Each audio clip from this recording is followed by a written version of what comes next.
Vamos ahora a escuchar al expresidente de la Suprema Corte de Justicia de la Nación, Arturo Saldívar. Adelante, expresidente. Buenas noches. Buenas noches. Agradezco a los diputados Ignacio Mier y Juan Ramiro Robledo su amable invitación.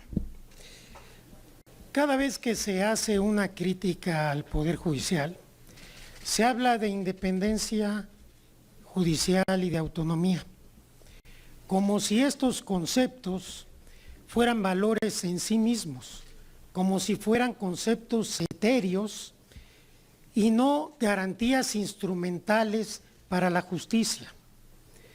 Se olvida casi siempre que la independencia judicial exige legitimación social, esto es, la confianza del pueblo, de la gente, en su aparato de justicia. Sin legitimación social, la independencia no es sino una máscara para juzgar en contra de los derechos y los intereses del pueblo. La legitimidad social en la justicia de México está rota desde hace mucho tiempo, pero quizás nunca ha estado en peor situación que ahora.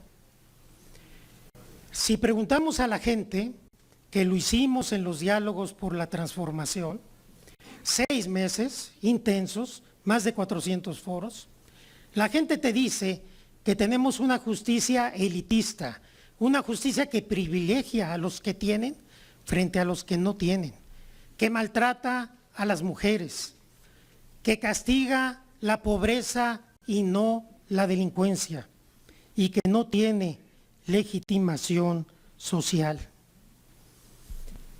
Hace unos años, ante esta situación tan grave de la justicia y en particular del Poder Judicial Federal, con el apoyo del presidente Andrés Manuel López Obrador y de la mayoría de las fuerzas políticas de este Congreso de la Unión, se llevó a cabo una reforma judicial con y para el Poder Judicial, una autorreforma del Poder Judicial que fue muy importante y que dio resultados mientras se tuvo la voluntad de que los diera.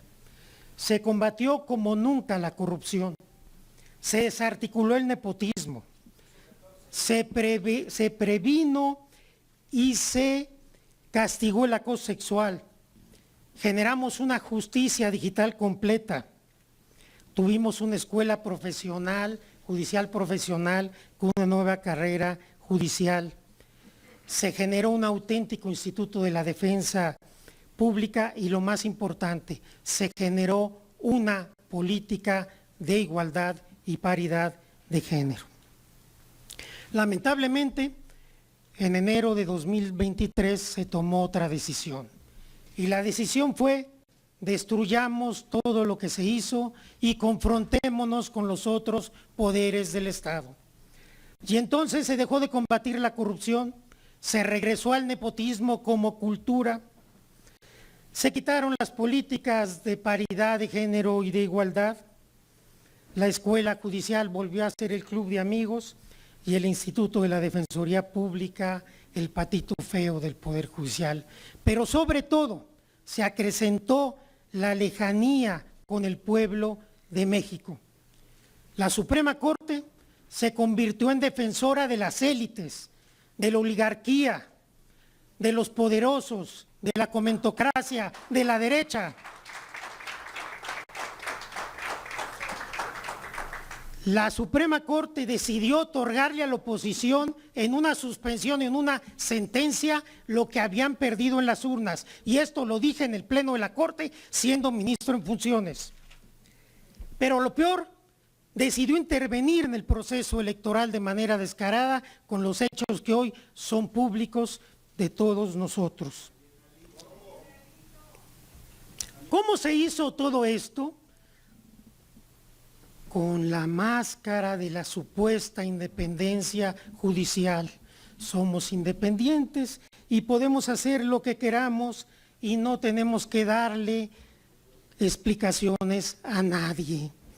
Pero olvidaron que el pueblo no es tonto. Y el pasado 2 de junio, el pueblo mandó un mensaje contundente de que se requiere una profunda reforma judicial y que requerimos una justicia diferente. Casi 36 millones de votos le dijeron a los ministros y a las ministras: no más injusticia, ya basta. Queremos un poder judicial sensible, cercano a la gente, con humanismo y fundamentalmente un poder judicial más democrático. Tenemos hoy un claro mandato popular que no podemos traicionar.